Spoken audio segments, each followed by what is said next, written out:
ಸಮಸ್ತ ಕನ್ನಡಿಗರಿಗೆಲ್ಲ ನಮಸ್ತೆ ಹೇಳ್ತಾ ಇದ್ದೀನಿ. ನಾನು ನಿಮ್ಮ ಸ್ನೇಹಿತೆ ಸರಳ. ಇವತ್ತಿನ ವ್ಲಾಗಲ್ಲಿ ನಾನು ಒಂದು ಉತ್ತರ ಕರ್ನಾಟಕದ ರೆಸಿಪಿನ ನಾನು ತೋರಿಸ್ಕೊಡೋಣ ಅಂತ ಅಂದ್ಕೊಂಡಿದ್ದೀನಿ. ಅದಕ್ಕೆ ನನಗೆ ಬೇಕಾಗಿರೋವಂಥದ್ದು ಫಸ್ಟು ಒಂದು 2 ಈರುಳ್ಳಿನ ತೊಗೊಂಡಿದ್ದೀನಿ, ಒಂದು ಸ್ವಲ್ಪ ಕರಿಬೇವಿನ ಸೊಪ್ಪು, 1 ಸ್ಪೂನಷ್ಟು ಜೀರಿಗೆ, ಒಂದು ಅರ್ಧ ಸ್ಪೂನಷ್ಟು ಕಾಳು ಮೆಣಸು ಹಾಕ್ಕೊಂಡು ನಾನು ಫ್ರೈ ಮಾಡ್ಕೊತೀನಿ. ಇದಕ್ಕೆ ಒಂದು ಸ್ವಲ್ಪ ಎಣ್ಣೆ ಹಾಕ್ಕೊಂಡು ಫ್ರೈ ಮಾಡ್ಕೊಂಬಿಡೋಣ.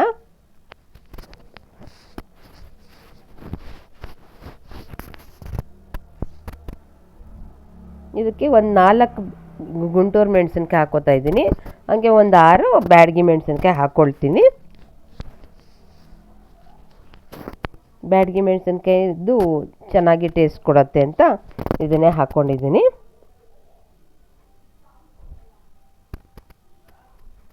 ಜಾಸ್ತಿ ಖಾರ ಇಲ್ದಿರೋದ್ರಿಂದ ಒಂದು ಸ್ವಲ್ಪ ಜಾಸ್ತಿನೇ ತೊಗೊಂಡಿದ್ದೀನಿ ನಾನು. ಇದಕ್ಕೆ ನಾವು ಒಂದು ಹಿಡಿಯಷ್ಟು ಧನಿಯಾನು ಸೇರಿಸ್ಕೊಳ್ಳೋಣ. ಸಾಧಾರಣ ಉತ್ತರ ಕರ್ನಾಟಕದಲ್ಲಿ ಧನಿಯಾ ಹಾಕ್ತಾರೆ ನೋಡಿ. ಒಂದು ಅರ್ಧ ಸ್ಪೂನಷ್ಟು ಸಾಸಿವೆನೂ ಸೇರಿಸ್ಕೊಂಡಿದ್ದೀನಿ. ಮತ್ತು ಒಂದು ಚೆನ್ನಾಗೆಲ್ಲ ಫ್ರೈ ಮಾಡ್ಕೊಂಡಲ್ಲ, ಇವಾಗ ಒಂದು ಅರ್ಧ ಸ್ಪೂನಷ್ಟು ಜೀರಿಗೆ ಮತ್ತು ಒಂದು ಬೆಳ್ಳುಳ್ಳಿ ಗೆಡ್ಡೆನ ಹಸಿ ಸೇರಿಸ್ತಾ ಇದ್ದೀನಿ, ಹುರಿದಿಲ್ಲ ಇದನ್ನು. ಮತ್ತು ಒಂದು ನಿಂಬೆಹಣ್ಣು ಗಾತ್ರದಷ್ಟು ಹುಣಸೆಹಣ್ಣು ತೊಗೊಂಡು ಹಾಕ್ಕೊಳ್ತಾ ಇದ್ದೀನಿ. ಮತ್ತು 1 ಸ್ಪೂನಷ್ಟು ತೆಂಗಿನ ತುರಿನೂ ಹಾಕ್ಕೊಂಡಿದ್ದೀನಿ ನಾನು. ಮತ್ತು ಒಂದು ಸ್ವಲ್ಪ ಕೊತ್ತಂಬರಿ ಸೊಪ್ಪು, ಇದಿಷ್ಟನ್ನು ಹಾಕಿ ಒಂದು ಪೇಸ್ಟ್ನ ನಾನು ರೆಡಿ ಮಾಡ್ಕೊಂಬಿಡ್ತೀನಿ. ಈಗ ಇದರಲ್ಲಿ ಒಂದು ಒಗ್ಗರಣೆ ಮಾಡ್ಕೊಳ್ತೀನಿ. ಒಂದು ಸ್ವಲ್ಪ ಎಣ್ಣೆ, ಸಾಸಿವೆ, ಒಂಚೂರು ಒಣಮೆಣಸಿನ್ಕಾಯಿ,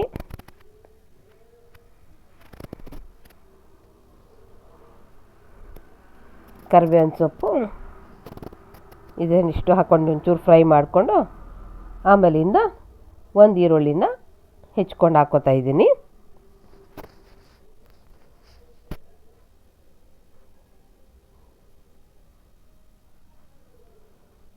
ಇದೆಲ್ಲ ಹುರಿದಾಯ್ತಲ್ಲ, ಇವಾಗ ಒಂದು ಸ್ವಲ್ಪ ಉಪ್ಪು ಸೇರಿಸ್ಕೊಳ್ತೀನಿ. ಉಪ್ಪು ಸೇರಿಸ್ಕೊಂಡು ಒಂದು 2 ನಿಮಿಷ ಮುಚ್ಚಿದ್ರೆ ಅದರದ್ದು ಮಾಯಿಶ್ಚರೈಸಲ್ಲಿ ಈರುಳ್ಳಿ ಬೇಗ ಬೆಂದ್ಬಿಡುತ್ತೆ. ಈಗ ನಾನು ಒಂದು ಸೈಡಲ್ಲಿ ಒಂದು ಹುರುಳಿಕಾಳನ್ನ ಬೇಯಿಸ್ಕೊಳ್ತಾ ಇದ್ದೀನಿ. ಹುರುಳಿಕಾಳನ್ನ ಒಂದಿನ ಮೊಳಕೆ ಬರೆಸಿ ಇಟ್ಕೊಂಡಿದ್ದೆ. ಈಗ ಅದನ್ನು ಬೇಯಿಸ್ಕೊಂಡಿದ್ದೀನಿ ಉಪ್ಪು ಹಾಕ್ಕೊಂಡು.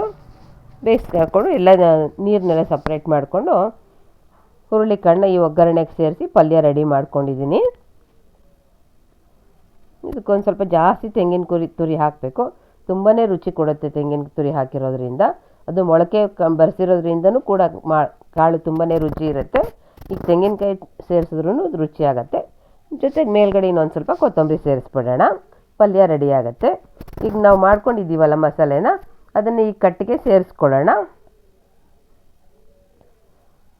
ಅದಕ್ಕೆ ಒಂದು ಸ್ವಲ್ಪ ಬೆಲ್ಲನೂ ಸೇರಿಸ್ಕೊಳ್ತಾ ಇದ್ದೀನಿ, ಉಪ್ಪನ್ನು ಸೇರಿಸ್ಕೊಂಡಿದ್ದೀನಿ. ಇದು ತುಂಬ ಕುದಿಸ್ಬೇಕಾಗಿಲ್ಲ, ಈ ಥರ ನೊರೆ ಬರುತ್ತಲ್ಲ, ಹಿಂಗೆ ನೊರೆ ಬರೋ ಹಾಗೆ ಕುದಿಸಿದ್ರೆ ಸಾಕಾಗತ್ತೆ. ಏಕೆಂದರೆ ನಾವು ಮೊದಲೇ ಎಲ್ಲ ಹುರ್ಕೊಂಡ್ಬಿಟ್ಟಿದ್ದೀವಲ್ಲ, ಹಾಗಾಗಿ. ಈ ಬೆಲ್ಲ ಹಾಕಿದ್ರೇ ಇದಕ್ಕೆ ಒಂದು ಒಳ್ಳೆ ರುಚಿ ಕೊಡೋದು ಈ ಉದಕಕ್ಕೆ. ಈ ಉದಕಕ್ಕೆ ಇವಾಗ ಒಂದು ಒಗ್ಗರಣೆ ಕೊಟ್ಬಿಡೋಣ. ಒಂದು ಸ್ವಲ್ಪ ಎಣ್ಣೆ,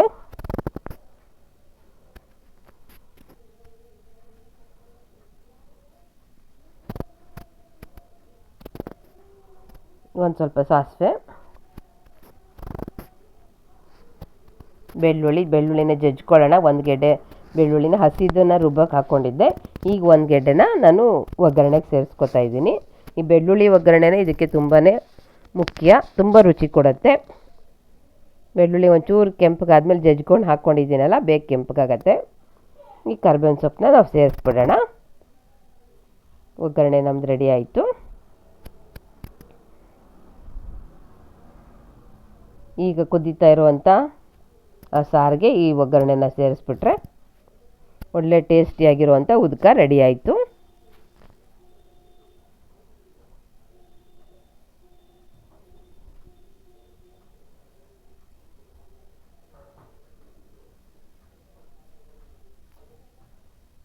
ಉತ್ತರ ಕರ್ನಾಟಕದಲ್ಲಿ ಉದ್ಕ ಅಂದ್ರೇ ತುಂಬ ಫೇಮಸ್ಸು. ಎಲ್ಲರೂ ಇಷ್ಟಪಟ್ಟು ತಿಂತಾರೆ. ಅದು ಹುರುಳಿ ಕಟ್ಟಲ್ಲಿ ಮಾಡಿದ್ರಂತೂ ಇನ್ನೂ ರುಚಿಯಾಗಿರುತ್ತೆ. ಈ ಅಡುಗೆ ನಿಮ್ಗೆ ಇಷ್ಟ ಆಯಿತು ಅಂದರೆ ಒಂದು ಲೈಕ್ ಕೊಡಿ. ಹೊಸಬ್ರಾಗಿದ್ದರೆ ಸಬ್ಸ್ಕ್ರೈಬ್ ಮಾಡ್ಕೊಳ್ಳಿ. ನಿಮ್ಮ ಫ್ರೆಂಡ್ಸ್ಗೂ ಶೇರ್ ಮಾಡಿ ಅಂತ ಹೇಳ್ತಾ ಇದ್ದೀನಿ. ಈ ವಿಡಿಯೋ ನೋಡಿದ್ದಕ್ಕೆ thank you for watching. Signing off Sarala. Bye.